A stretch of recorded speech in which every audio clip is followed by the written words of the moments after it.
In the banking sector,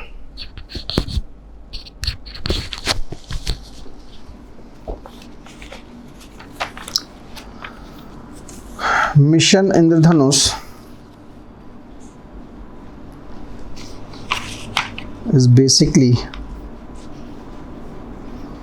about A2G reforms in the banking sector.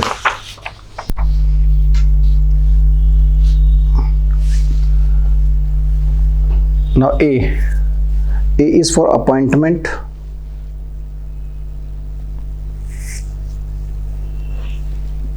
इसमें लिखिए government has announced splitting of the post of chairman and managing director CMD into MD and CEO and non-executive chairman.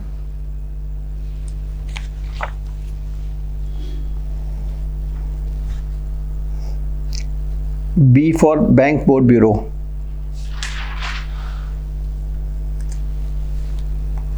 The government has set up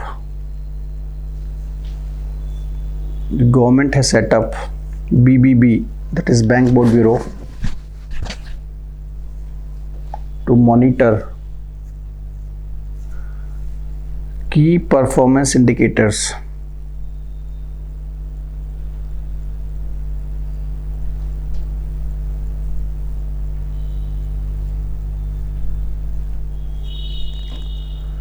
Now,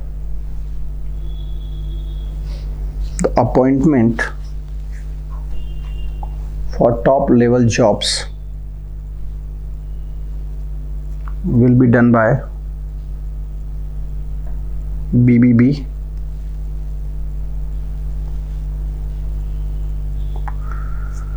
This body will comprise of eminent professionals and only one government official.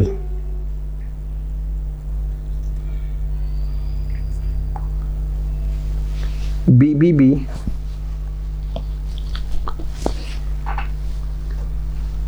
will have macro perspective view banking sector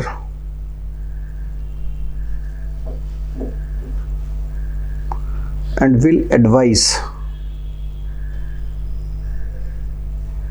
public sector banks to improve the governance. Full stop. Then C for capitalization.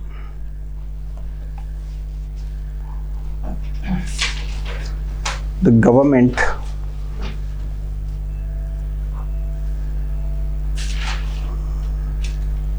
recapitalizes the public sector banks to improve their financial situation. D for de-stressing public sector banks.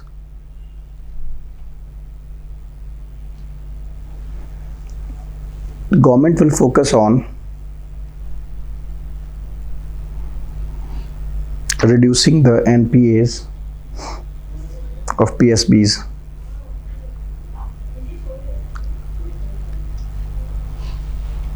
Economic Survey 2020-21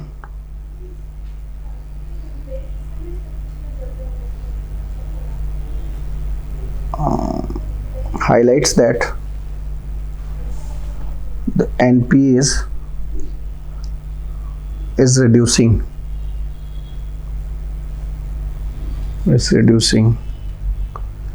and it has gone below 10%. E for empowerment.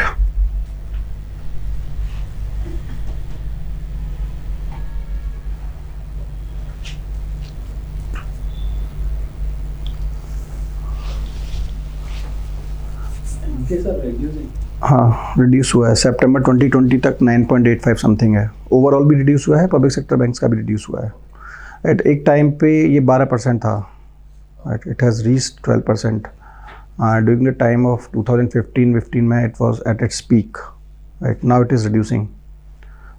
एक तो सबसे बड़ा क्या हुआ ना कि उन्होंने जो मर्जिंग स्टार्ट की है उससे क्या है, दूसरा ये अभी जो इंसॉल्वेंसी एंड बैंक्रप्सी स्टार्ट हुआ है ना रिकॉर्ड, इससे बहुत फ़ायदा हुआ है, इससे बहुत ज़्यादा फ़ायदा हुआ है।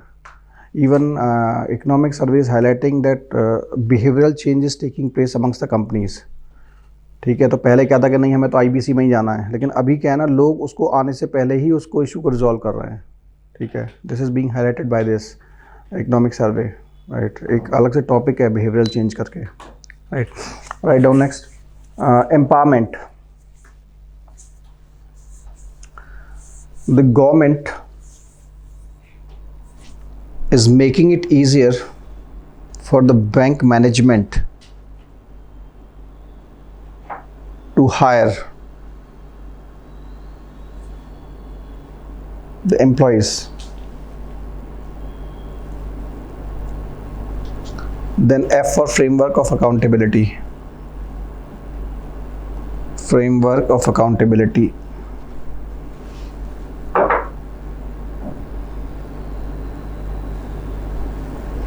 The government is coming up with framework of key performance indicators to boost efficiency in the functioning.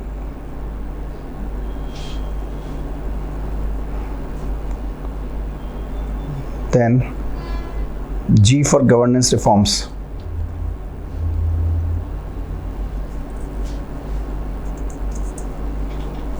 Right. Governance reform, जितना भी ये सब गवर्नेंस रिफॉर्म्स, राइट। ये मैंने लिखवाना नहीं था क्योंकि ना ये इन्होंने बोला था bank board, otherwise I was not interested. ना ये टाइम जितना कम इन सब चीज़ों में इन्वॉल्व हो। MCLR देख लीजिए 2-4 लाइनों में। MCLR marginal cost of landing rate. Within the government reforms, is it a different topic or? MCLR नहीं, बैंकिंग रिफॉर्म ही समझ लो एक तरीके से। ये मैं सारे जितने जितने हुए हैं ना वो बैंकिंग रिफॉर्म्स में ही करा रहा हूँ अभी आपको। MCLR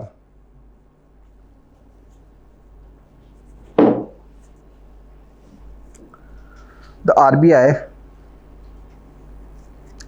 has brought a new methodology of setting lending rates by commercial banks under the name of marginal cost of lending rates. It has modified the base rate regime from April 2016 onwards.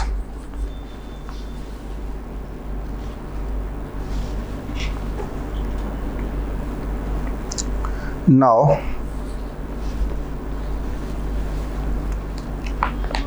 the lending rates will be decided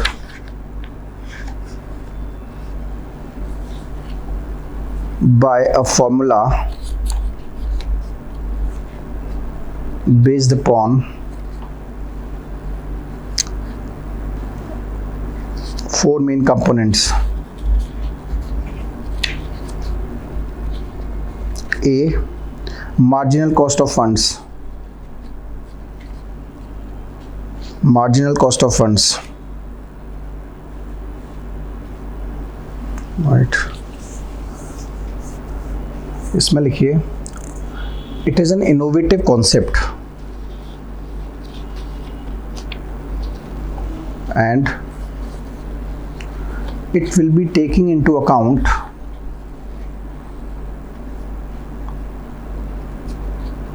the higher rates given by the banks for the government related schemes. Bracket में लिखिए PPF, senior citizen schemes, ETC. दूसरा लिखिए negative carry on account of CRR. Point B. हाँ, second component negative carry on account of CRR. Negative. Carry on account of CRR, cash reserve ratio.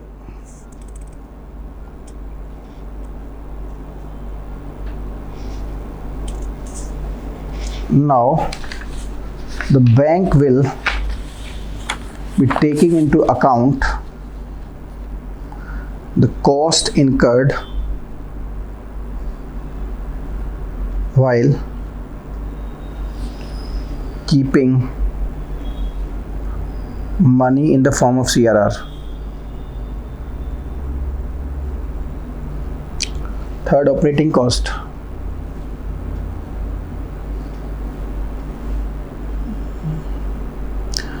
ये तो समझाने की जरूरत नहीं है. नेक्स्ट लिखिए टेन्योर प्रीमियम.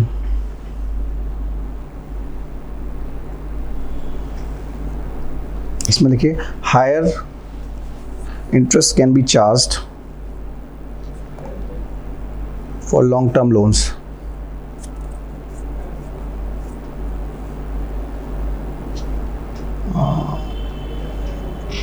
मार्जिनल कॉस्ट में मैंने वो लिखा है, आपको रेपो रेट लिख लीजिए उसमें, उसके साथ में ना रेपो रेट भी लिखना है. वो फॉरगेट टू राइट. ठीक है, मार्जिनल कॉस्ट में जो मैं बोल रहा था ना PPF, उसमें रेपो रेट वाला भी काउंट लिखना है आपको, मैंने शायद लिखाया नहीं है. ठीक है, so these are the reforms in the banking sector. Correct. Now अभी ये और लिख लीजिए. There was also a concept to link these lending rates to policy rates of RBI directly. Policy rate is repo rate. That's same as the first. हाँ, that is that. वही तो मैं सी whenever, अभी मैंने जब आपको ये बता रहा था कि हमारा CRR SLR that is not considered for the loans purposes. हम जो सिंगल चीज़ कंसीडर करते हैं वो है पॉलिसी रेट, जो रेपो रेट है. बाकी सारी चीज़ें क्या है ना हैं, लेकिन वो इतना इंपॉर्टेंट नहीं है, ये ध्यान रखिएगा. What matters is the policy rate, that is repo rate. तो जितना भी मॉनेटरी पॉलिसी का लोग people are waiting, that is only for the changes in the repo rates. Repo rate, reverse repo rate, that's it. क्योंकि it is for the short term. बाकी जो CRR SLR बहुत कम होता है, कभी ठीक है कर दिया, एकदम एक्सेप्शन सिचुएशन आई, एक्सेप्शनल, जैसे अभी इस टाइम पे किया है इन्होंने पैंडेमिक के टाइम पे, या फिर अच्छा, इससे मेरे को एक चीज़ ध्यान आई. What is incremental CRR?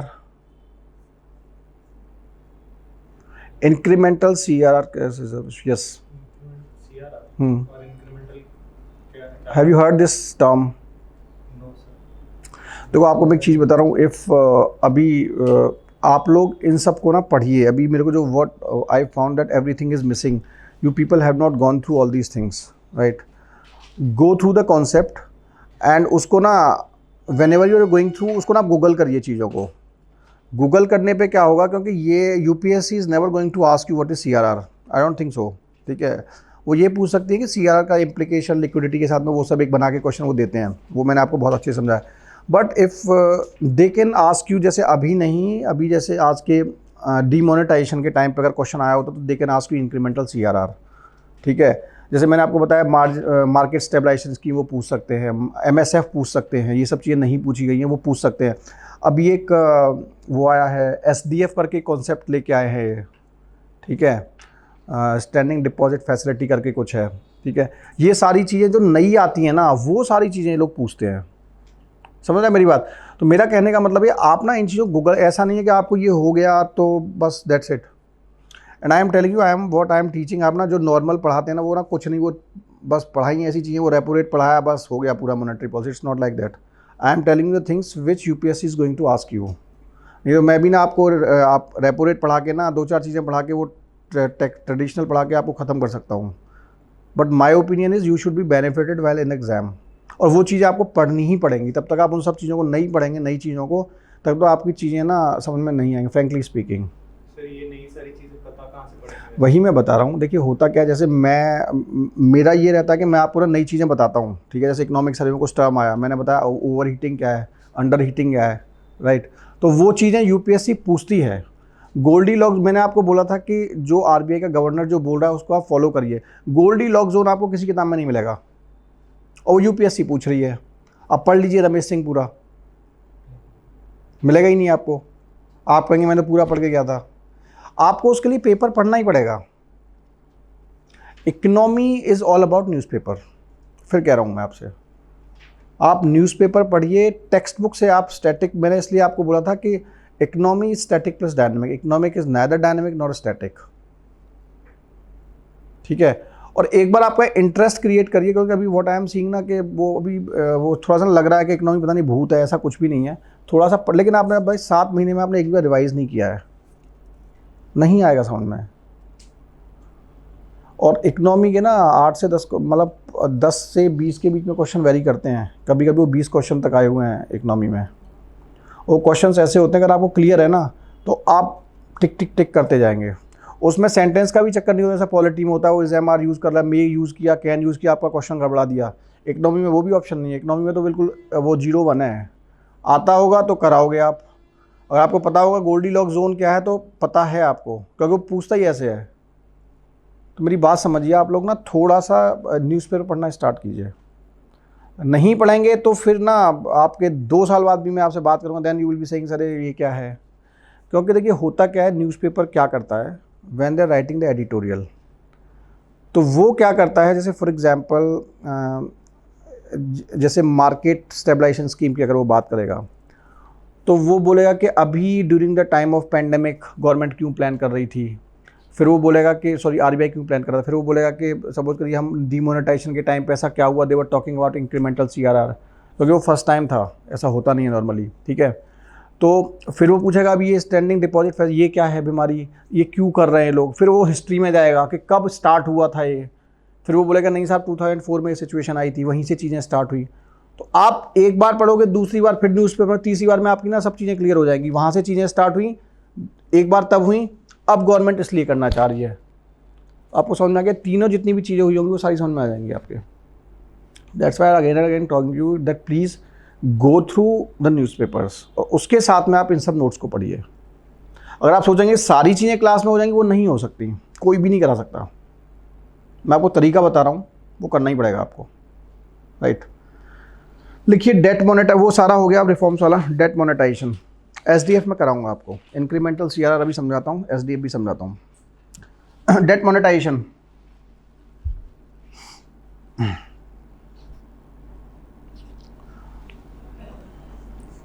debt monetization refers to a scenario where central bank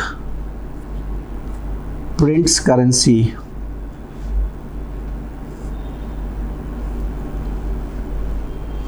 for the purposes of accommodating massive deficit spending by government. Deficit spending by government. RBI does so. RBI does so by purchasing government securities directly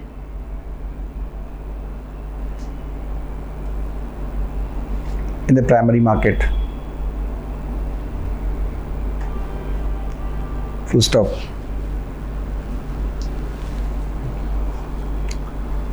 In the purview of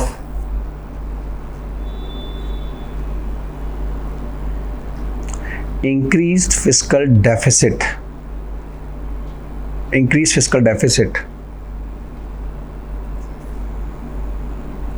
because of pandemic,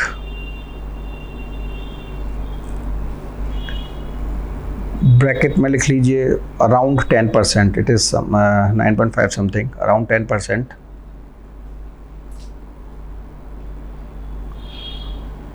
MMTs, modern monetary theorists, were of the opinion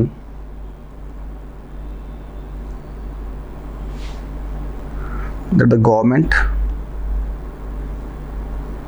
should opt for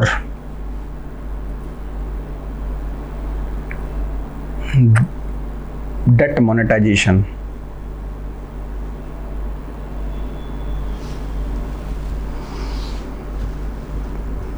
They advocated for spending today and taxing tomorrow.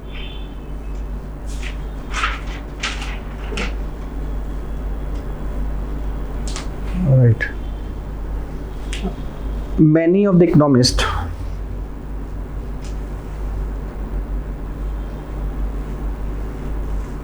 further argued that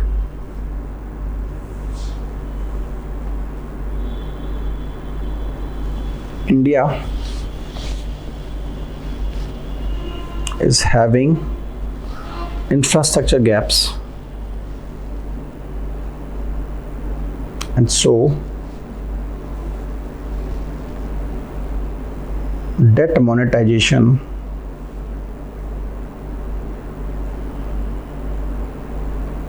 will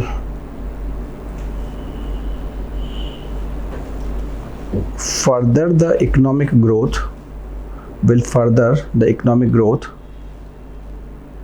rather than increasing the inflation.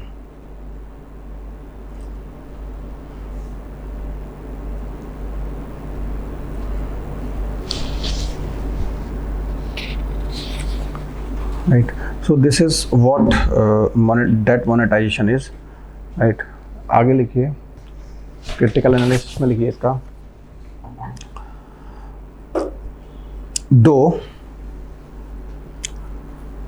OMOs, open market operations, are similar to debt monetization,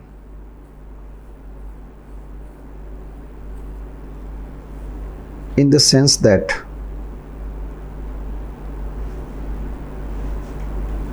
both are dealing with pumping of money and the economy,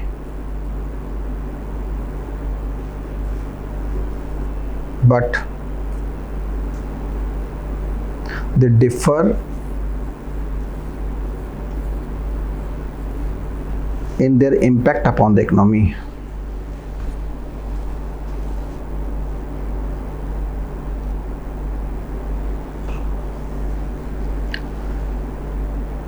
Inflation risk in case of debt monetization is actually more problematic and more of a permanent nature.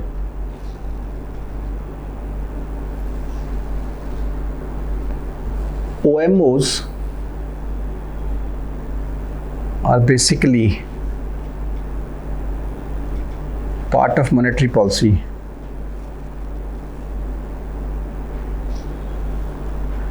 and they are controlled by the monetary policy framework regime, bracket में inflation targeting.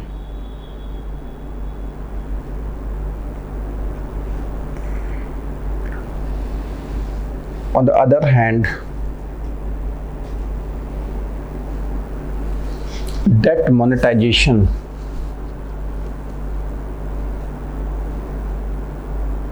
is actually part of fiscal policy, and RBI is having least control over it,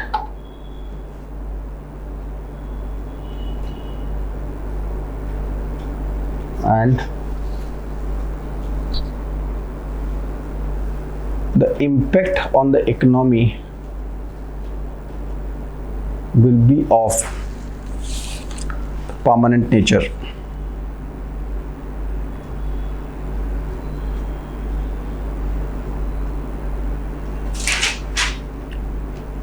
right, next line में लिखिए,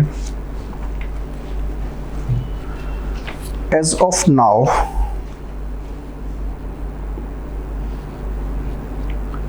the Indian economy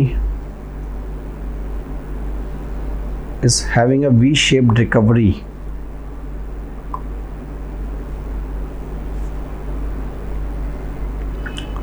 So the government is relying on RBI to maintain economy stable.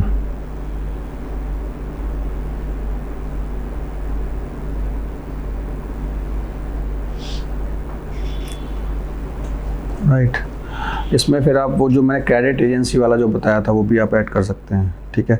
ये answer जो है ना, आपको जो मैं वैसे डिस्कस करता हूँ उसको मिक्स करके रखना है, ठीक है। ऐसा नहीं है कि मैं ये लिखा रहा हूँ दैट इज़, ये तो मैं इसलिए बताता हूँ कि फ्रेमवर्क है, क्योंकि आप जब पढ़ने बैठेंगे तो आपको लगेगा यार उसको लिखाया ही नहीं है, वो होता है साइकोलॉजिकली, राइट।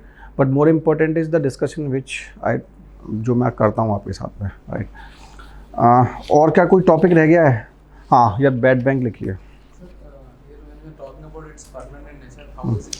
सी OMO में क्या होता है, OMO में वो बोलता है कि इतने टाइम के लिए, मतलब वो सारा इक्वेशन बनाता है RBI कि मैंने इतना इन्फ्लेशन करना है, इतना उसके हिसाब से वो लेता है।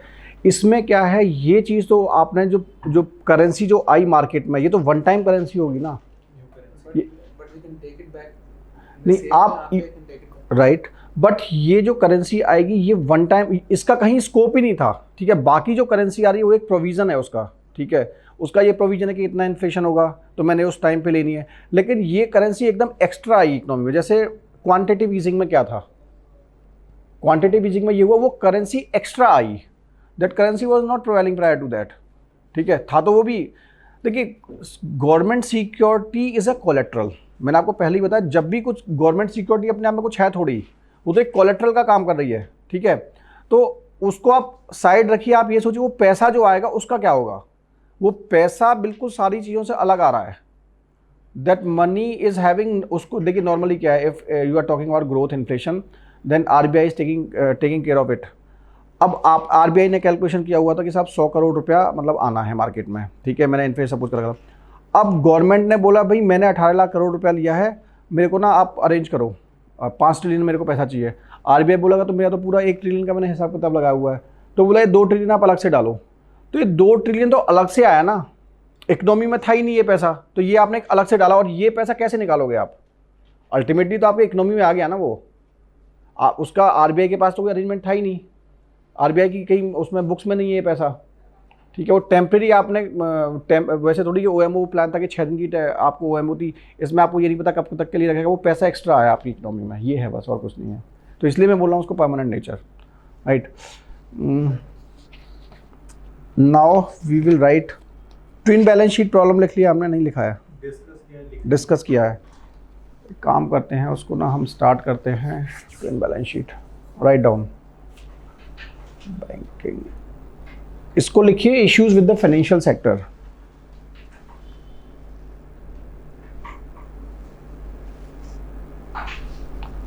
Issues with the financial sector, a brief, एक है twin balance sheet problem,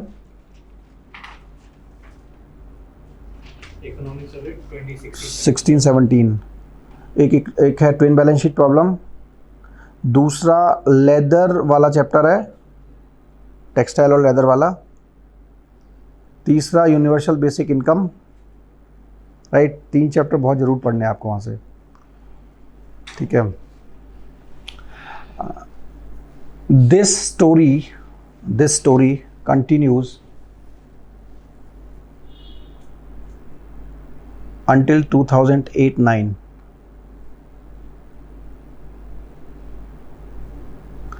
In India, 2004-5 was marked by the slogans like Shining India,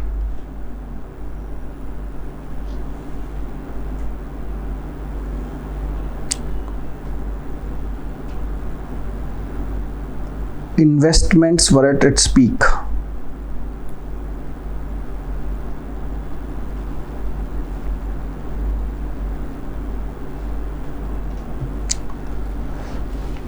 full stop. But both the banks and the investors miscalculated the scenario.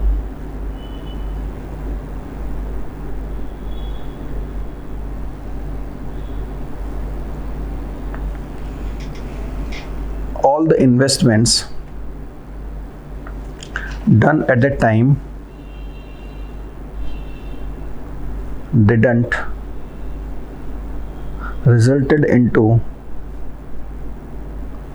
the requisite returns, and hence the balance sheets of industrialists started showing red.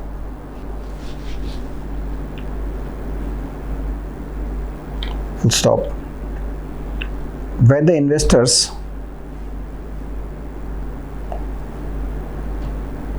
were not getting returns on the investment, they defaulted paying to the banks, and it resulted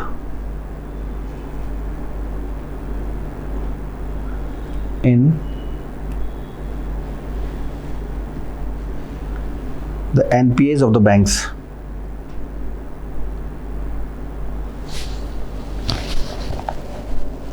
And hence, whole this situation resulted into twin balance sheet problem.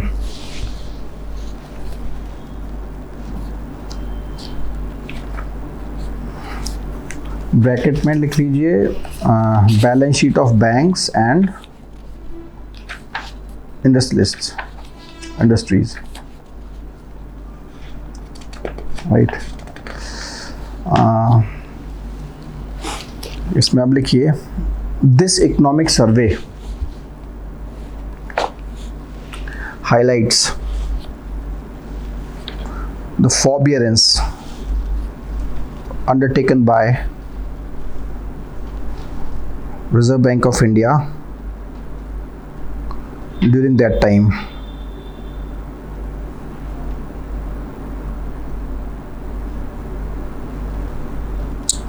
And warns WARNS warns RBI and warns RBI, चेतावनी दे रहा है and RBI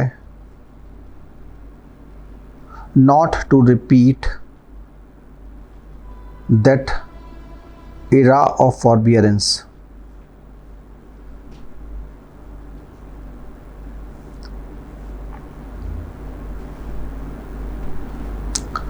इसी में लिखिए the forbearance in the form of evergreening, strategic debt restructuring,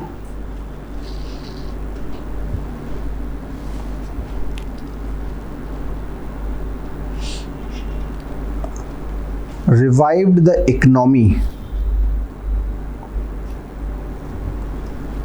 to the extent that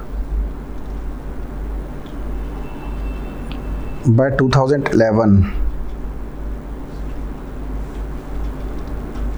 we reached around 8% rate of growth.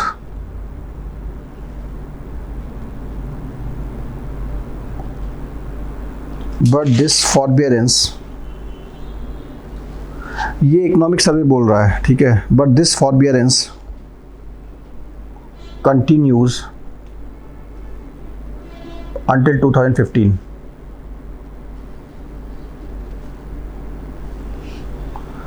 This continuation of forbearance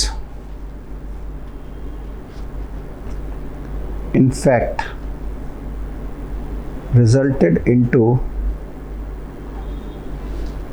increase of NPAs. Full stop. ठीक है, अब इसमें आगे लिखिए evergreening. Topic evergreening.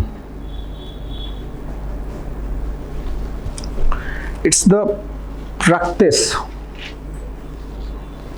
Of managing the balance sheet through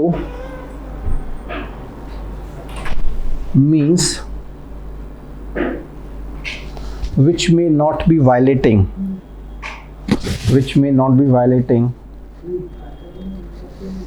banking laws, which may not be not be violating banking laws in letter but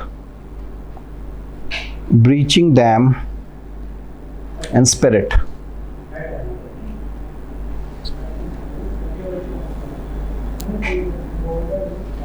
In this process,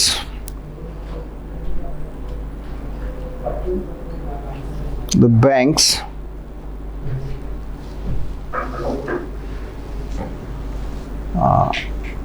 give another loans to the banks despite the fact that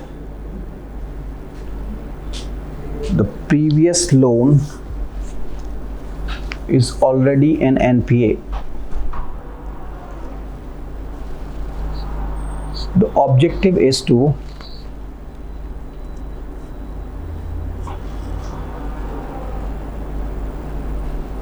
pay off the previous loan and hence reducing their percentage of NPA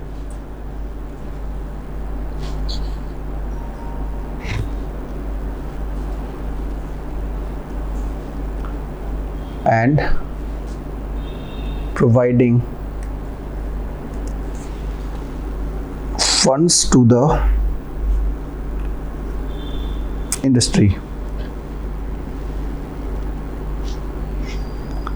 ठीक है, कल हमने खूब discuss किया था what is this, what happens in the.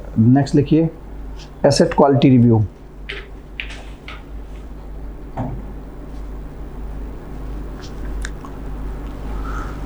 Under this, the RBI analyzes the quality of assets on a quarterly basis.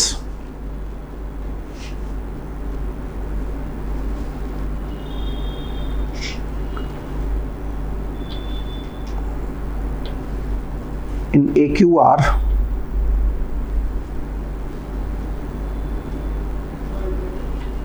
the deteriorating quality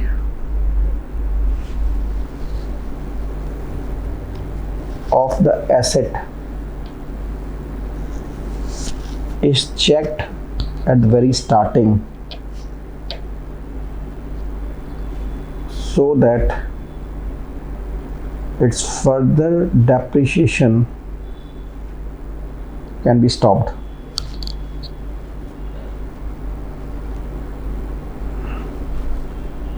next लिखिए SDR, strategic debt restructuring.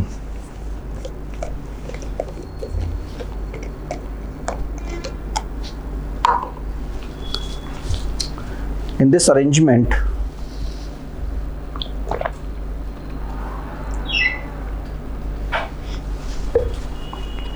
the creditors change the ownership of NPA. The debt in the NPA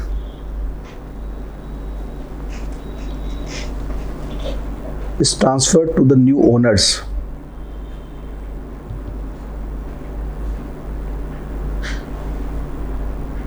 In the form of new equity holders and not the debt holders.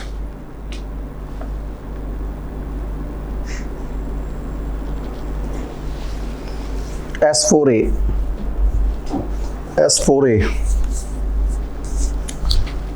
Sustainable structuring of stressed assets.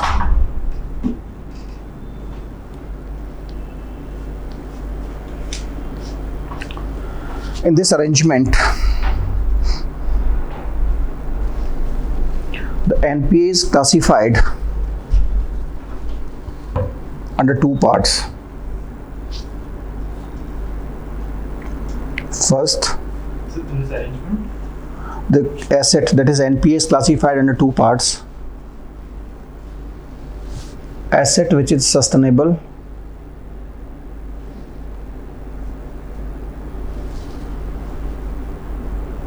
assets which are loss making and hence are not sustainable.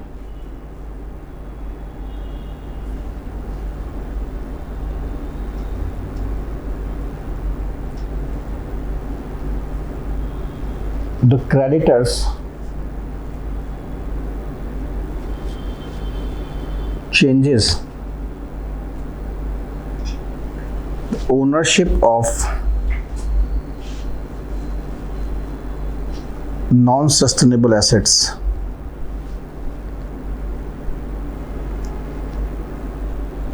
And new equity holders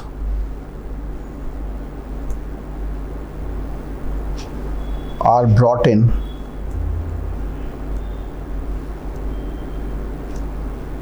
New creditors are brought in, new equity holders are brought in so as to make unsustainable assets viable.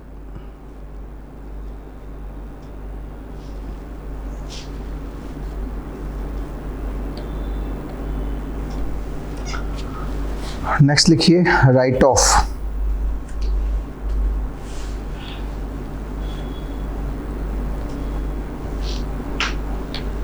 Right off of the assets. देखिए, in case of write of,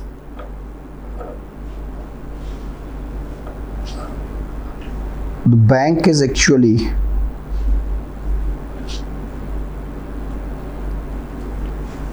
cleaning its balance sheet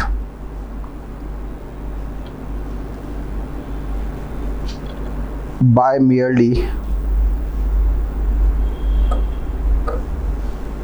removing the NPA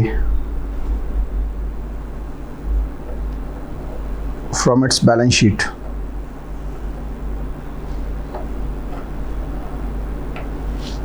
star लगा के लिखिए In this arrangement, liability of the borrower is not reduced at all.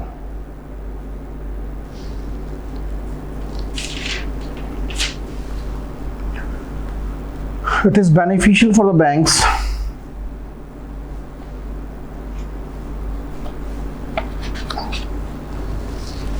as the balance sheet is clean,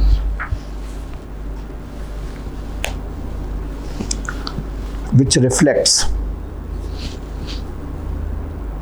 the good financial health of the bank.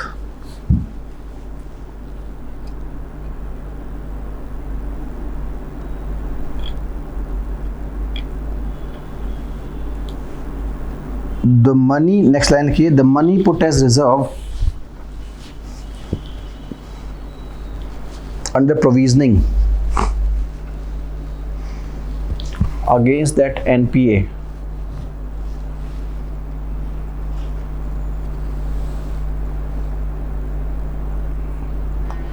is now available for the consumers, and hence increasing the liquidity in the economy.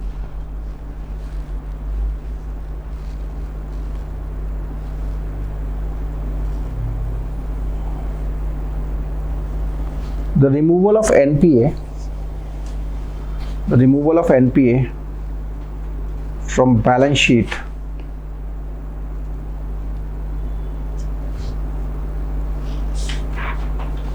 is actually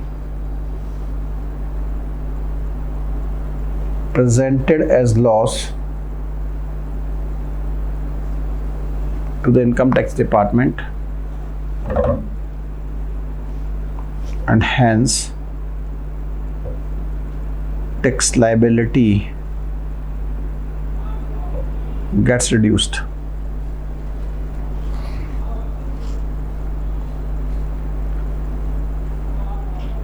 ठीक है, next लिखिए topic wave of.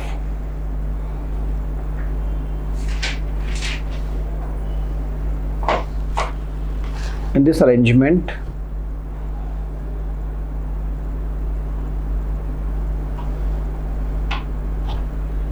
the NPA is removed from the balance sheets as well as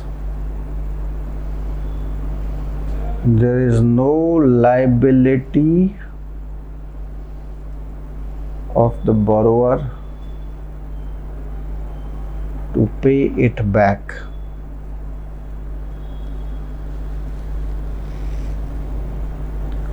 bracket में लिखिए farm loan weavers.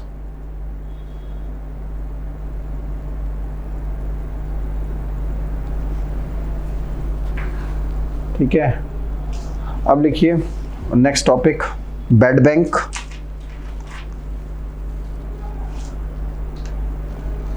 Oblique asset reconstruction company ARC. Next topic What is this new equity? What is this new equity holder actually? New equity holder हुआ कि ये इसने क्या किया कि देखिए we are having two type of arrangement, debt and equity. ये तो पता है ना. अभी क्या हुआ कि it was company A and this bank has given, bank suppose करिए SBI ने इसको लोन दिया, right, and this was debt arrangement. Now this company defaulted, तो what they will do, they will ask invite new owners, right? These owners will be acting as owner of this company. That means you are shifting the ownership of company A from Mr. X to Mr. Y, right? Now this Y will be responsible for this debt. ये काम किसने किया? ये bank ने काम किया। Now ये scene से हट गया। नाउ सीन में new equity holder means this ownership of this company A is transfer to the mister Y and that's why he has become new share holder. मतलब कंपनी इसकी हो गई, simple. Keeping in the view that he may repay back the loan. हाँ, वो तो है ही, नहीं तो फिर ये अगेन एनपीए बन जाएगा। मतलब अब ये हुआ कि इस भाई ये जो बंदा ले रहा है कंपनी को, ये कुछ तो सोच के लेगा। ये ऐसे तो लेगा नहीं कि मैं कोई आज चीज़ 1 रुपये की ले रहा हूँ, वो कल को वो 50 पैसे की हो जाए। He will definitely, somebody investing in something and he is invested, it's an investment for him.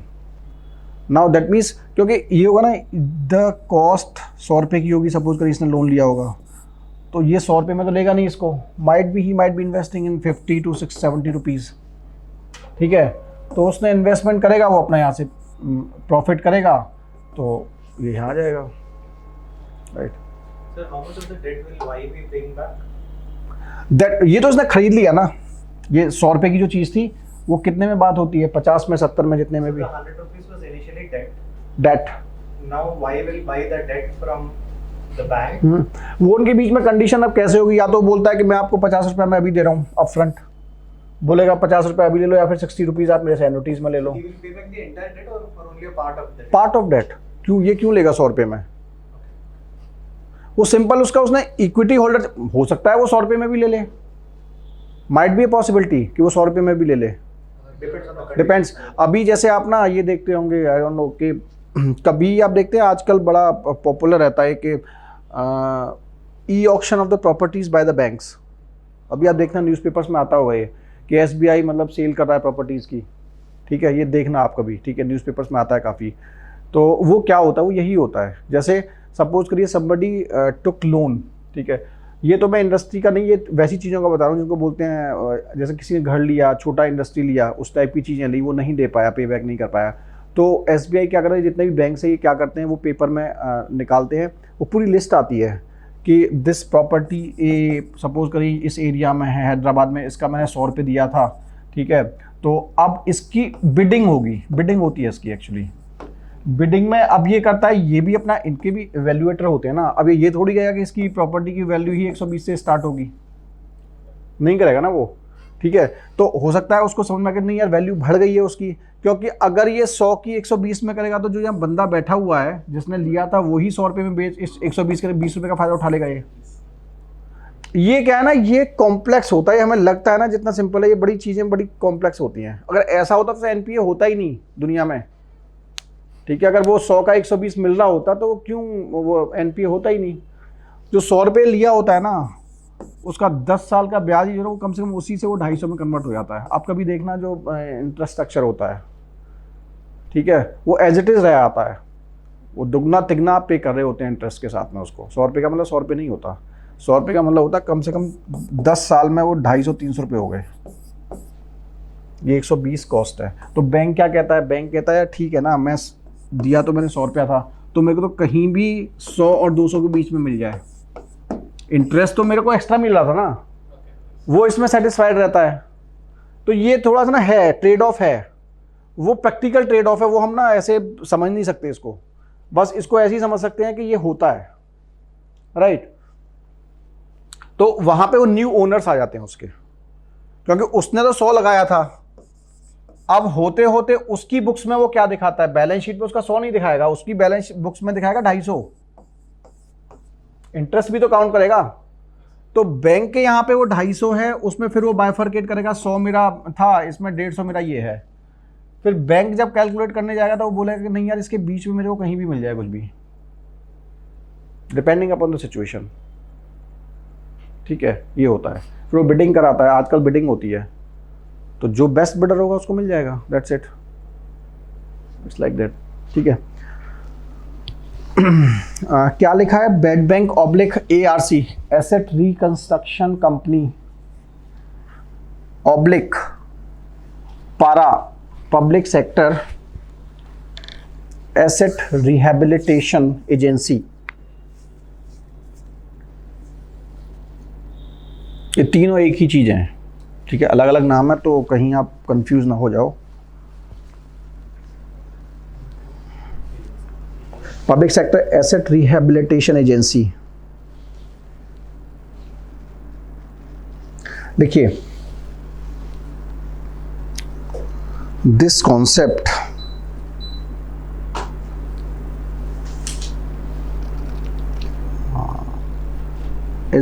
was being discussed in the Economic Service 2016-17.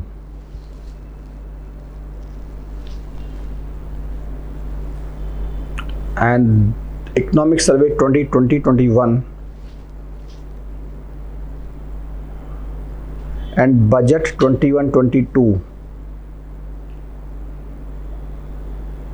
again revives the idea of bad bank.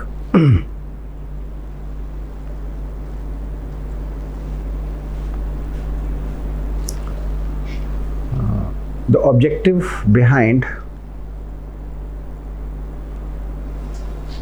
bad bank is to purchase all the NPAs from commercial banks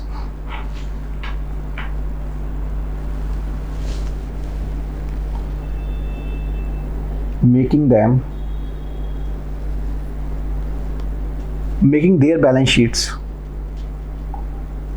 financially healthy.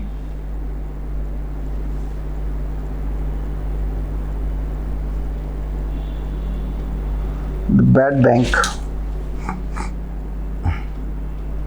will try to convert the NPAs into financial viable entities.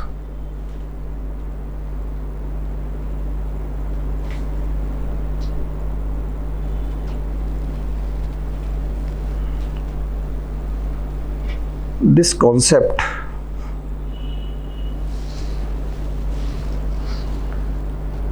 will benefit the economy multifolds.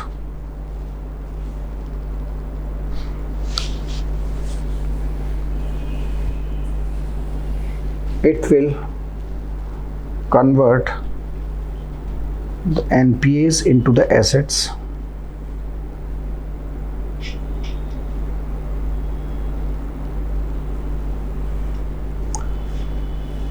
driving the economic cycle. Full stop. By making the balance sheets healthy,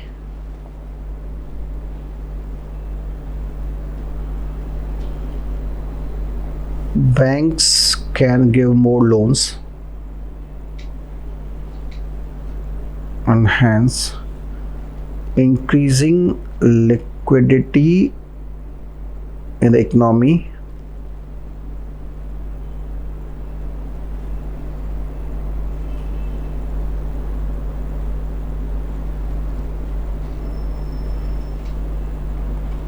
full stop. Okay, now analysis. The first issue is of the ownership of the bank.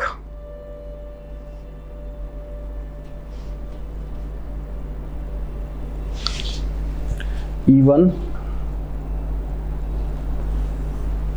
the Economic Survey bracket में 2020-21 and Budget 21-22 are contradicting on the issue of ownership.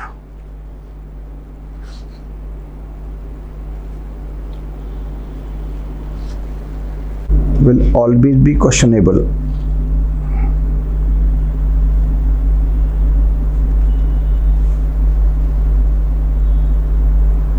It will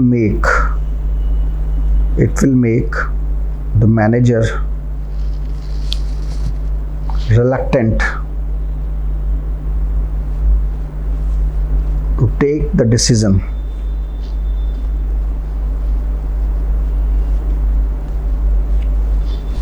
next लिखिए, the then RBI governor Raghuram Rajan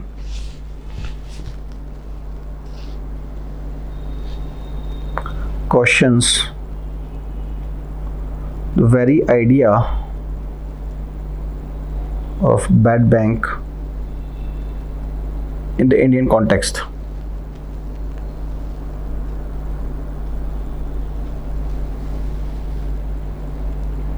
He argued that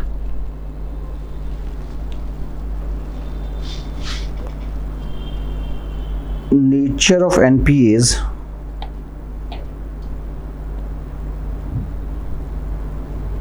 in India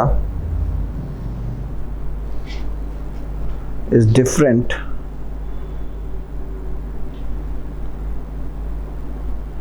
from that of West.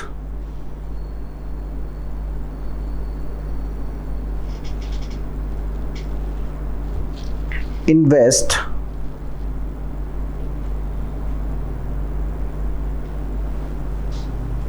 the projects which are actually dead projects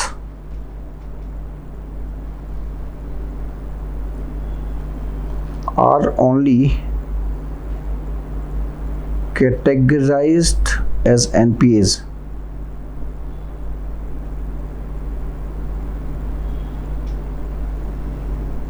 Because there are no chances of their revival.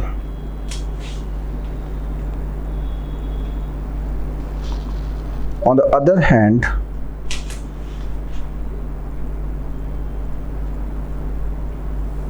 NPAs of India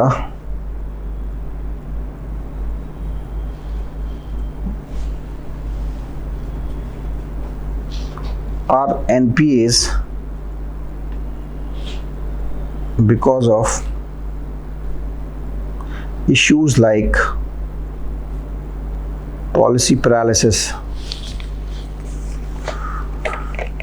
What do you mean by policy paralysis? Unable to implement the policy because of various constraints. Political and governmental constraints. लिखिए, he further says that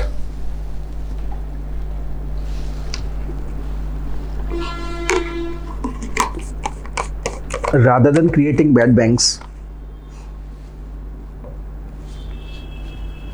streamline the policies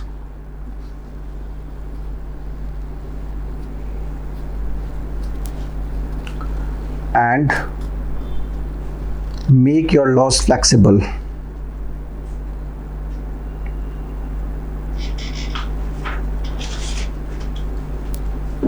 Full stop.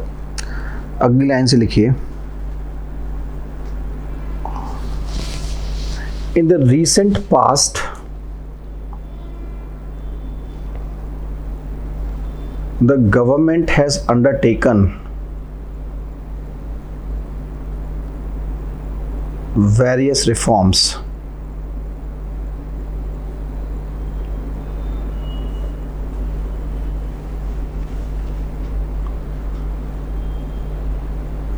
so as to reduce the NPAs, like Insolvency and Bankruptcy Code.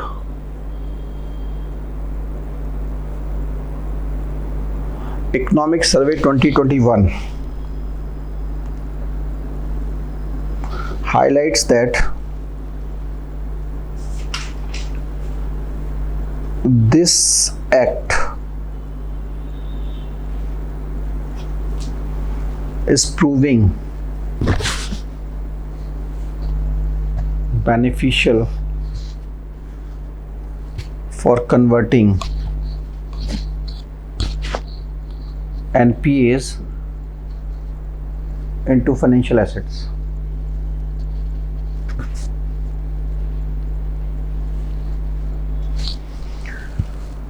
Right, ऐसा कोई topic तो नहीं बचा जो हमने discuss किया है वो लिखाया नहीं है, पहले वो बताइए फिर उसके बाद चलते हैं आगे।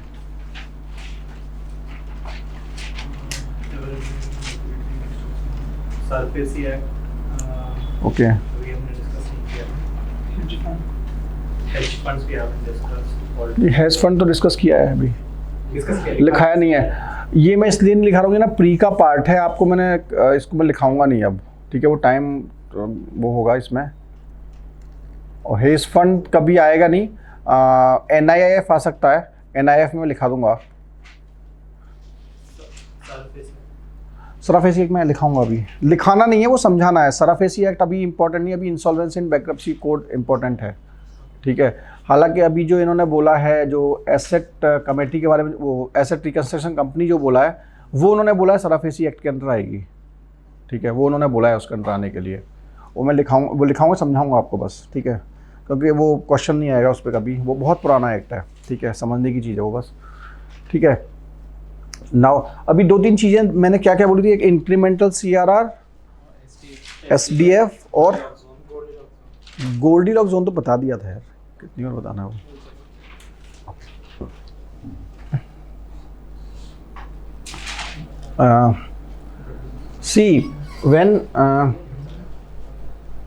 See what we are doing in CRR. This CRR में हम ये करते हैं कि we are asking, for example, this is NDTL of bank, right? तो what bank is doing? It is putting 4 to 5 rupees with RBI. This is lying idle. No interest is given by RBI. ध्यान रखिएगा, ठीक है। Now, imagine the situation during the time of demonetization.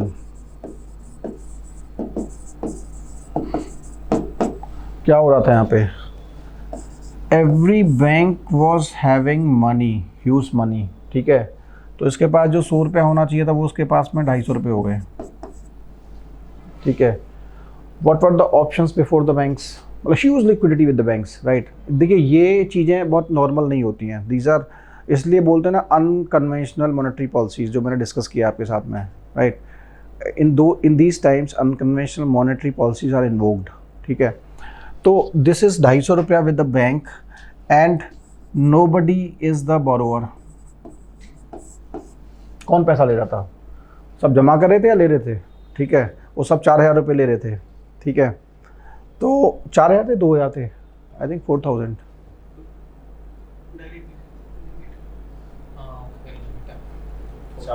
4000 था शायद, है ना।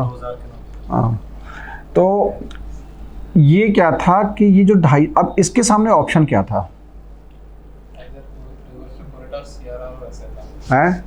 हाँ, इसके सामने सबसे बेस्ट ऑप्शन था कि ये RBI के पास में जाए और 250 रुपया जमा कर दे, राइट। RBI भी स्मार्ट, वो बोलता है कि मैंने इसको इंटरेस्ट क्यों देना है, ठीक है।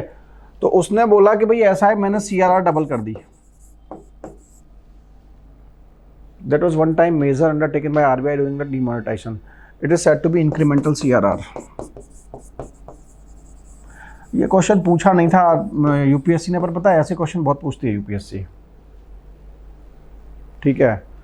वो कोई स्पेशल चीज़ पूछता है, वो लेके आता है ना, वो तुरंत पूछ लेती है। दूसरा अभी क्या चला है, आई एम मिटा रहा हूँ, इसको लिख लो, आप पढ़ लेना इसको, ठीक है। अभी क्या होता है कि what is happening under OMOs, now I am discussing standing deposit facility, right. तो what is happening under OMO के you are using this as collateral, government security collateral, right. अब कोलेट्रल में क्या होता है कि जितना भी ट्रांजैक्शन आपका किसी को लोन लेना है, ये सब लेना है, तो it is going through this, तो ये फिक्स है, ठीक है। कुछ आई थिंक 10 ट्रिलियन का कुछ है इनके पास में, ठीक है। तो नॉर्मली ये होता है कि इन्होंने कोलेट्रल रखा और इसमें से सारी सिक्योरिटी नहीं देते हैं, ध्यान रखिएगा। कुछ सिक्योरिटी इनको बफर में रखनी होती है, कोई ऐसी इवेंचुअलिटी आ गई तो तब क्या करेंगे। तो सारी सिक्योरिटी अगर आपने बाज़ार में बांट दी तो फिर कहाँ से आप सिक्योरिटी लेकर, बैंक बोलेगा नहीं मैंने नहीं देना है, ठीक है। तो इसलिए क्या कहते कुछ बफर में रखते हैं। अब सिचुएशन ये आ रही है कि आपके पास में the securities have been exhausted, ठीक है।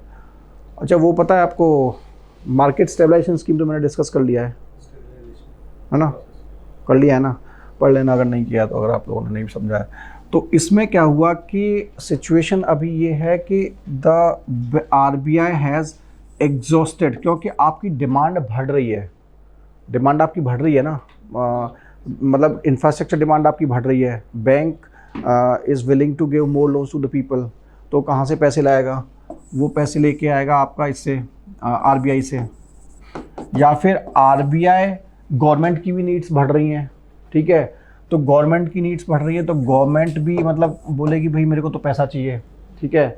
तो दोनों ही केस में क्या हो रहा है, that means you need more government securities then this thing. Bank बोला है मेरे को तो पैसा चाहिए, ठीक है, और now they are planning to come up with a new concept that, वो बैंक से ये बोल रहा है कि we will give you loans, right, and you can take loans from us without any collateral.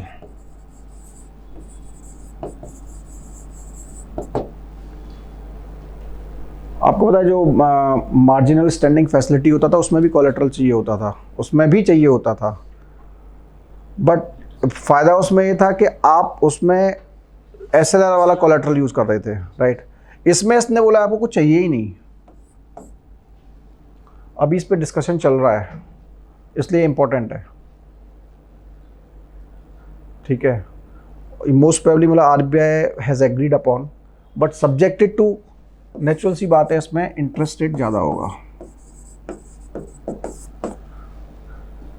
अभी RBI इसलिए नहीं ला रहा है इसको कि अभी ग्रोथ के लिए पैसा चाहिए, तो जैसे ही ये सीन में आएगा तो ठीक है, देखो वही ना एक बैलेंस, देखो इससे लिक्विडिटी बढ़ेगी लेकिन ये भी तो बढ़ जाएगा, इंटरेस्ट रेट ज़्यादा है तो लोन कॉस्टली हो जाएगा।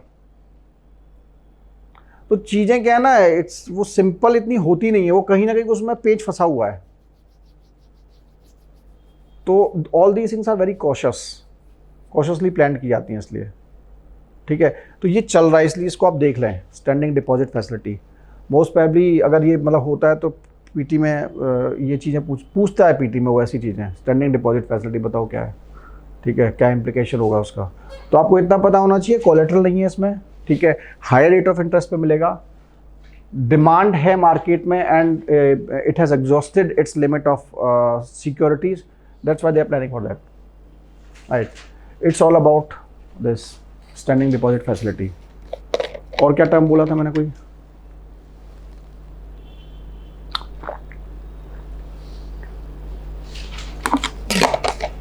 percentage rate be normalized with the previous term? Like the bank will be lending from the RBI at certain interest rate prior. Repo rate, हाँ।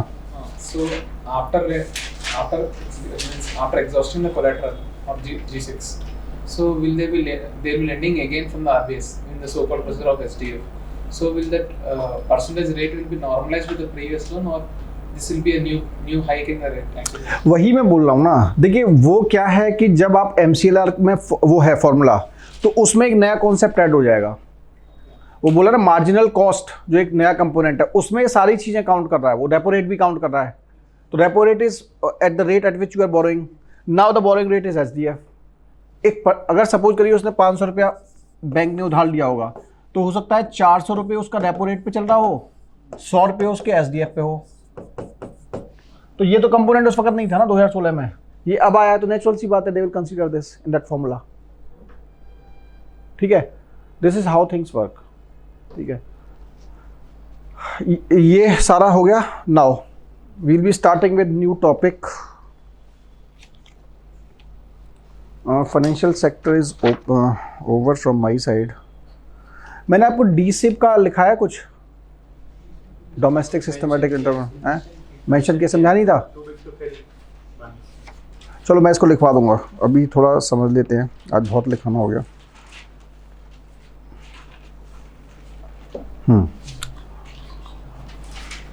This we will be trying to understand investment models, ठीक है। इसके बाद में आपका बचेगा agriculture, food processing, supply chain management, subsidy वाला issue, and बस कोर्स सिलेबस यही है। फिर उसमें मैं फार्मा की कुछ चीज़ें कराऊंगा, patent, evergreening, compulsory licensing, and then कुछ इश्यूज आपके मैं ब्लैक मनी वाले लूँगा, ट्रांसफ़र पर। ये आपने पढ़ा है, ट्रांसफ़र प्राइसिंग वगैरह पढ़ाया हुआ है आपको?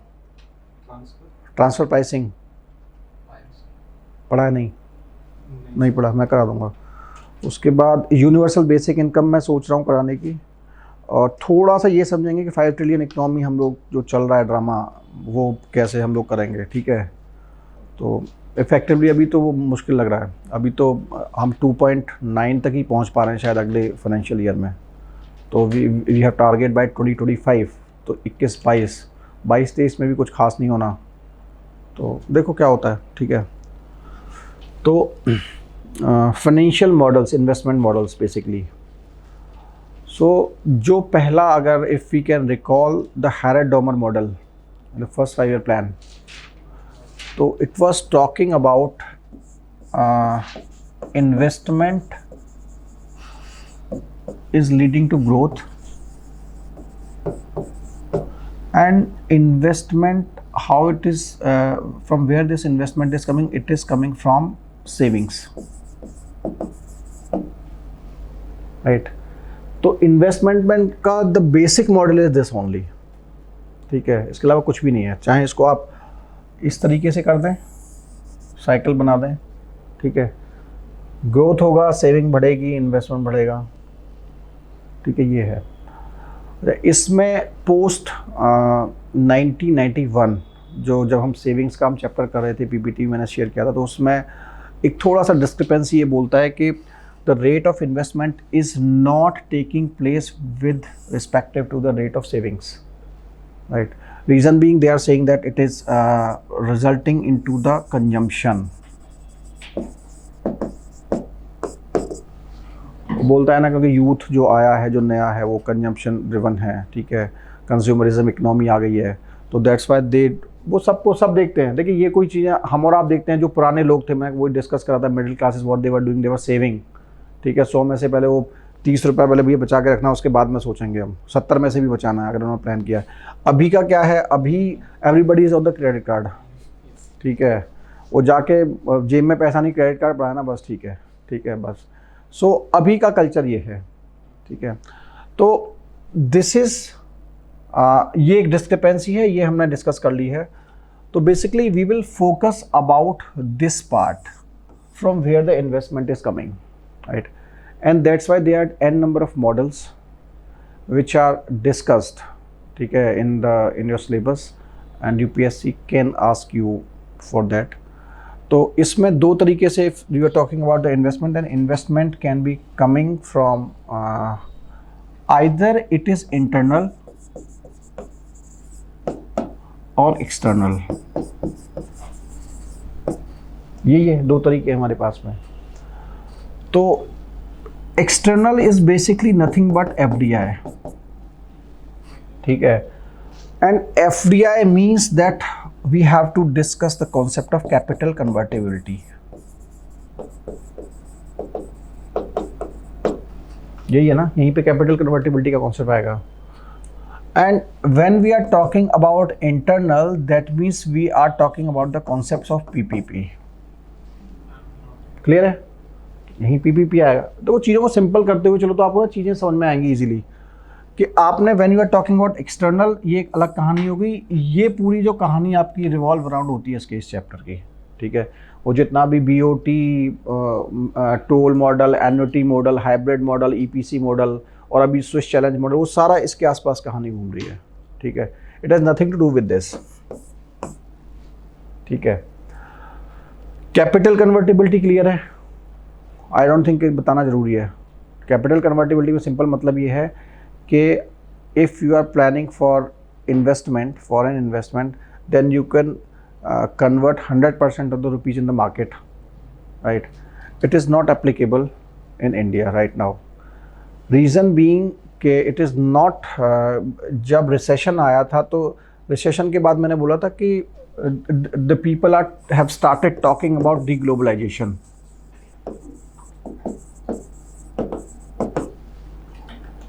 Right?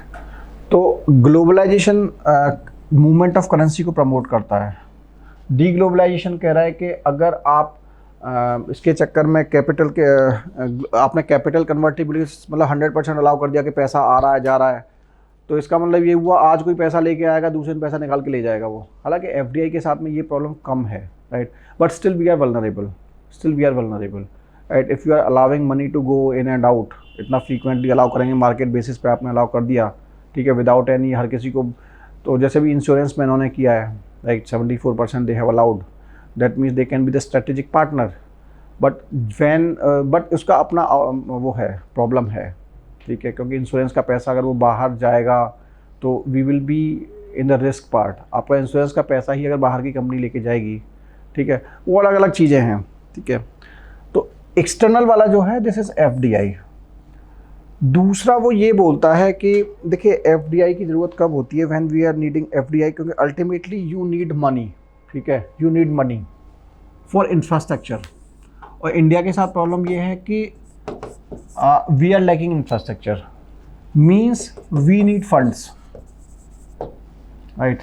तो either you are having this fund internally और एक्सटर्नली, पहली चीज़ ये है। दूसरा ये है this internal fund is constant पाए, जो मैंने आपको बताया, ठीक है। Now if either this fund is so much that it is possible to create infrastructure, it is there to fill all the gaps, but it is not taking place, right. दूसरा I have to discuss one thing, viability gap funding, right, but this is not taking place, right. So you have to depend upon this external. Secondly, what is happening that you are importing, मैंने कल आपको बताया था, when you are importing capital goods,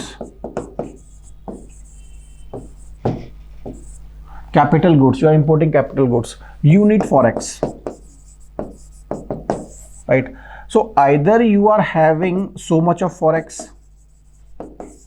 right, or you should have FDI, क्योंकि जब FDI इस देश में आएगा तो ऐसा थोड़ी है कि वो इन्वेस्ट करेगा तो वो पैसा वहाँ अल्टीमेटली कहाँ आएगा तो मार्केट में ही, right. That means you are having, वो कहाँ डॉलर, आप डॉलर यूज़ करेंगे नहीं करेंगे, वो कहाँ आप एक्सचेंज करेंगे उसको, ultimately it will go to the RBI। तो एफडीआई का मतलब it is going in the form of forex, right. So it means that this FDI वाला जो चैप्टर है इसलिए हमें चाहिए क्योंकि हमारे पास इतना पैसा नहीं है, तो इसलिए इतना सारा ड्रामा चल रहा है कि हम DFI ला रहे हैं, कभी उसको मतलब बैंकों का मर्जर कर रहे हैं, it's only because of that, ठीक है। ये सारी कहानी कुछ किसी रीज़न से चल रही है।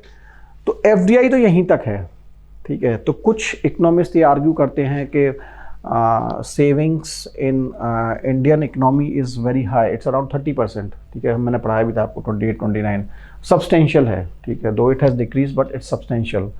तो उसको ही आप चैनलाइज करो, ठीक है, उसको ही आप चैनलाइज करो, ये बोलते हैं कुछ लोग। तो why you are depending upon FDI which is vulnerable. अगर आपकी इकोनॉमी में कोई अनस्टेबल करना चाहेगा तो कभी भी पैसा लेके निकल जाएगा और आप मतलब आपकी इकोनॉमी को अनस्टेबल कर जाएगा। So to avoid that you should go for more rely upon the internal part, right. तो जब हम इंटरनल पार्ट पे आते तब वहाँ पे हमारे यहाँ स्टार्ट होता है मॉडल कि how to fund, right, internally. तो इंटरनली 3 चीज़ें हैं हमारे पास में। अरे one term is crowding out effect, right, पता है, मैंने डिस्कस किया था, राइट। नहीं, क्राउड फंड नहीं, क्राउडिंग आउट डीएनए की क्लास में अलग से कर दिया है। मैं पूछ यार, इट्स नॉट अबाउट किसी में भी किया, मतलब किया है ना, हाँ दैट्स इट, पता होना चाहिए बस। तो जो आपका ये है, हाँ, जब आप दो हैं, 3 एंटिटी हैं, if you talk about the investment part, मैंने आपको बोला था money is coming from the savings is going into the investment.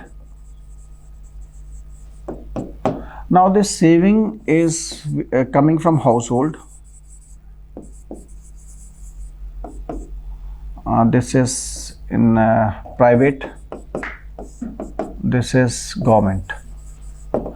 इसको हम बोलते हैं प्राइवेट, बोल रहे हैं, clear. Now effectively we are having 2 participants in the investment, private and government, clear यहाँ तक।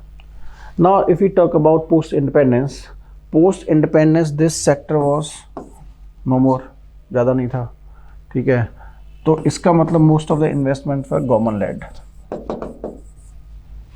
क्लियर यहाँ तक? After 1991 private plus government, that is public, came into scenario and it gave rise to the concept of PPP, public private partnership, ठीक है। Public private partnership में क्या है, it is actually amalgamation of the benefits of these two, ठीक है।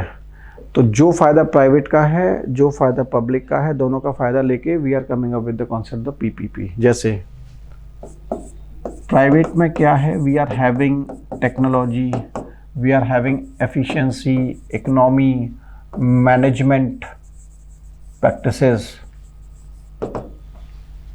This is the beauty of the private, ठीक है। And public is having the objective of welfare, social welfare. दूसरा क्या है, इसके पास में पैसा भी है, मनी, इसके पास में फिस्कल डेफिसिट का मामला गड़बड़ है, बढ़ रहा है इसका फिस्कल डेफिसिट, तो ये बोल रहा है कि पैसा भी अपने साथ में लेके आ रहा है, ठीक है। तो इसका मतलब ये है, it's a win win situation for all. इस वाले बंदे को क्या है कि इसको काम मिल रहा है, इसको काम मिल रहा है, सीधी सी बात है, तो उसका इन्वेस्टमेंट जा रहा है, उस पर रिटर्न ले रहा है वो, ठीक है। दूसरा, when it is PPP then जितना भी गवर्नमेंट का क्लियरेंसेज है वो उसको ईजी हो रहा है, क्योंकि गवर्नमेंट बोली वो सब काम मैंने करा के देना, लैंड एक्वायर मैं करा के देना है, ठीक है। आपको जितने भी ऑफिस में जाना वो सारा काम मैंने कराना है, ठीक है। तो वो उसका पार्ट वो हो रहा है, ठीक है। तो that means it is win win situation both of them, that's why it is public private partnership, ठीक है। Now they are different models of PPP, ठीक है। तो सबसे पहले देखिए क्या क्या प्रोसेस होती है इसमें, जो भी प्रोजेक्ट्स होते हैं, और normally this PPP models are exclusively तो नहीं बोलेंगे, but mostly 90% of these models are applicable for highways, ठीक है। अधिकतर ये हाईवेज के लिए ही अप्लाई हुए हैं, ठीक है। अब ये क्या हुआ है कि अब they have been started into railways, ठीक है, हाँ, पोर्ट्स वगैरह के लिए अब बड़े बड़े infrastructure project, initially they have started for this only, ठीक है। तो इनका आप देखेंगे ना, जैसे वो बोलता है कि अगर आप मॉडल्स को देखेंगे तो पहला मॉडल है बीओटी टोल मॉडल। टोल आप कहाँ लेते हो, हाईवे पे ही देते हो। उसका बाद फिर एनओटी मॉडल आया है, ठीक है। तो बेसिकली इनका जो जेनेसिस हुआ है ना, वो हाईवे को लेके ही हुआ है, ठीक है। बीओटी टोल में टोल आप कहाँ, आप कहीं रेलवे में तो टोल नहीं दे रहे हो आप, ठीक है। तो उसका टर्म से ही समझिए, वो स्टार्टेड विद हाईवेज, राइट। तो फर्स्ट मॉडल इज, देखिए इसमें क्या करते हैं, तो बिल्ड करते, कोई भी प्रोजेक्ट होता है सबसे पहले आप उसको बनाते हैं, देन उसको ऑपरेट करते हैं, देन उसकी ओनरशिप ट्रांसफर होती है। यानी क्या हुआ कि initially this private player is building it, ठीक है, and he is managing it, and initially he is the owner, क्योंकि जब वो ऑपरेट कर रहा है उसको तो ओनर भी रहेगा। सो private, initially it is under the private control, then it is transferred to the public or the government, right? This is how things happen. तो अभी आप समझेंगे, तो जैसे हाईवे, जैसे मुंबई पुणे पे टोल लगता है, लगता होगा, है ना। तो कोई ऐसा यहाँ पे है कि सबसे पुराना वो हाईवे हो जहाँ, अच्छा मुंबई पुणे पे तो बहुत केसेस भी होते हैं, वो शिवसेना वाले वो जो आते हैं वो मार पिटाई जो करते हैं, वो मुंबई पुणे पे ही होता है वो, राइट। तो वहाँ से अभी example, I will quote example of DND Noida. नाम सुना होगा डीएनडी का, नहीं सुना। DND is actually a toll, ठीक है। और तो उसमें क्या था, it was built by private, right, it was operated by private until 2018 or 19 if I am not wrong, right. And initially it was controlled by private, but now it has been transferred to the public, to a sarkar, right. Now it has been transferred to the government. That means built by private, operated by private, and now it has been transferred to public. ठीक है. Now understand what happens. मैंने आपको ये बोला था कि the objective of the PPP, सबसे बड़ा जो कंसर्न है गवर्नमेंट का ना, वो एफिशिएंसी वगैरह वो सब ठीक है, सबसे बड़ा जो कंसर्न है पैसा. सरकार का फिस्कल डेफिसिट बढ़ रहा है एंड उसको चाहिए पैसा. ठीक है. तो बोलती है कि भाई बिल्ट यानी यहाँ पे पैसा तुम्हें लगाना है, ऑपरेट तुम्हें करना है. ऑपरेट का मतलब ये है कि यहाँ पे जो इनकम क्या है, यहाँ पे इनकम है टोल. ठीक है. और जब तुम्हारा ये इनमें अरेंजमेंट होता है, फॉर एग्जांपल 10 साल के लिए अरेंजमेंट हुआ इनमें, तो ये उस वक्त कैलकुलेट करते हैं कि भाई 10 साल में इतना टोल होगा. ठीक है. इतना हम कर लेंगे. उसका फॉर्मेलिटी के नाम पे वो ऑडिट भी कराते हैं. तो 10 साल के बाद में फिर वो कहता है कि नहीं यार 10 साल में तो यूँ पैसा आधा भी नहीं निकला. फिर उनमें वो मार वाली टाइप की होती है. देन फाइनली हैपन्स के okay after 15 years it is transfer to the public. ठीक है. To the government. It is transfer process. तो in these two processes this is controlled by private. Now what happens, how it is earning? It is earning, this model we are discussing is toll model. In this model this private player is earning the money through toll. ठीक है. Now what happens that for example owner of this private, for example he is controlling this Mumbai Pune.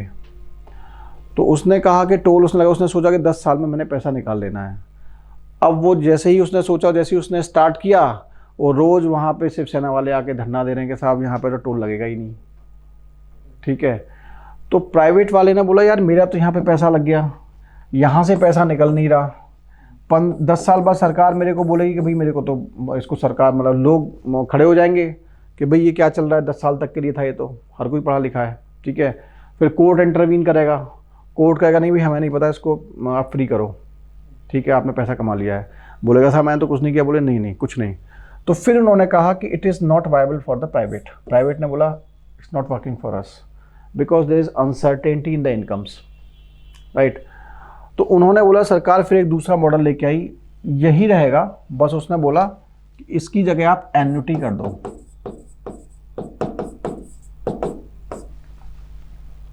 ठीक है. Annuity का मतलब ये हुआ कि ये सारा काम प्राइवेट ही करेगा. ठीक है. लेकिन ये जो ऑपरेट वाला काम है ना, इसको बोलेगा जितना टोल आएगा अपने पास रखो, तुम मैनेज करो. ठीक है. मेरे को आप ईएमआई दो, दैट्स इट. हम ईएमआई डिसाइड कर लेते हैं, इतना रेट ऑफ इंटरेस्ट पे आप मेरे को ईएमआई दो. तो it is beneficial for the private. ठीक है. बेनिफिशियल इसलिए है, toll will be collected by government. वो गवर्नमेंट का काम रहेगा. उसने बना के दे दिया और उसने कहा कि मेरे को एन्युटी चाहिए. या फिर अगर वो ऑपरेट भी कर रहा है, अगर वो टोल कलेक्ट भी कर रहा है, तो वो कह रहा है कल आप टोल अपने पास में रखो, हम आपको देते रहेंगे. ठीक है. लेकिन मेरे को तो अपना फिक्स पैसा चाहिए. आपका टोल 1 आ रहा है, 10 आ रहा है, 100 आ रहा है. ठीक है. वो आपका है. ठीक है. ऑपरेट आपके बिहाफ पे मैं करूँगा क्योंकि सरकार अपने आदमी तो बिठा लेगी नहीं. ठीक है. इनकम होगी वो आपके पास में आ जाएगी, लेकिन मेरे को एन्युटी चाहिए, मेरे को ईएमआई चाहिए. ठीक है. तो सरकार इसके लिए तैयार हो गई. ठीक है. इस पे भी इन्होंने कहा कि भाई इसमें भी रिस्क है, पता नहीं एन्युटी कहीं से आई नहीं आई, एन नंबर ऑफ इश्यूज हुए. ठीक है. फिर private was not interested at all in this. In दोनों मॉडल्स में वो तैयार नहीं हुआ. फिर तीसरा मॉडल आया EPC, engineering procurement construction. Right. This model is basically there is no participation of the private sector in terms of funding. इस केस में private sector is acting only as a contractor. Right. 100% of the funding is coming from government. यानी private का है risk 0%, government का है 100%. Right.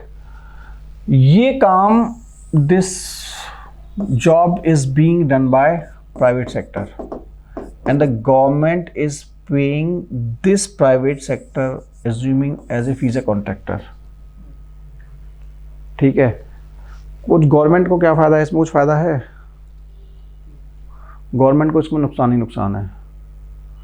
Government का सबसे बड़ा प्रॉब्लम तो पैसा ही था, वो पैसा इसको देना पड़ रहा है। तो what is the benefit of this EPC? Private को पूरा फायदा है इसमें, ठीक है। तो गवर्नमेंट के लिए, गवर्नमेंट की वायबिलिटी है ही नहीं इसके लिए। Government is not interesting at all in this concept, ठीक है। Then they came up with new model, hybrid annuity model. This is only regarding in one section, in one sector, like only in the highways or even in the other. See, these are different. मैंने बताया ना, it started with the highways, prominently started with the highways, ठीक है। But now if you see, अभी एक model और आएगा, जैसे अभी का रेलवे में जितना भी आ रहा है वो HAM पे काम कर रहे हैं, ठीक है। अभी एक नया मॉडल आया, Swiss challenge model. Now this PPP has started for all. देखिए, पहले इंफ्रास्ट्रक्चर प्रोजेक्ट्स की अगर आप बात करें तो क्या था, हाईवेज तो बन रहे थे, ठीक है। आज से 20 साल पहले क्या था, गोल्डन क्वालिटेटर इतने दिनों बाद आया था, 2004 की बात है, 17 साल हो गए उस बात को, राइट। 2000 में वो चीज़ें स्टार्ट हुई थी, राइट। तो इसका मतलब कुछ बन ही नहीं रहा था उसके नाम पे। कोई बड़ा प्रोजेक्ट क्या था, कोई नहीं था बड़ा प्रोजेक्ट। तो कॉन्सेप्ट तो जिस चीज़ के लिए, जो चीज़ चल रही है उसी के लिए आएगा। तो that's why prominently this concept came for the highways. तो BOT अगर आप देखेंगे, टोल, मैंने वही बताना, कोई बिल्डिंग में तो टोल लेता नहीं है कहीं कोई, टोल का कॉन्सेप्ट ही हाईवे पे है। तो initially it came for that only, but now it has expanded it's scope. तो हाइब्रिड एन्युटी मॉडल क्या था,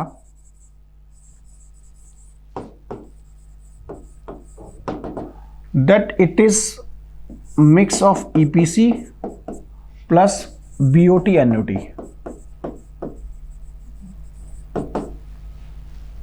राइट। EPC क्या बोल रहा था कि सारा पैसा सरकार का, इसने बोला कुछ पैसा सरकार का, राइट।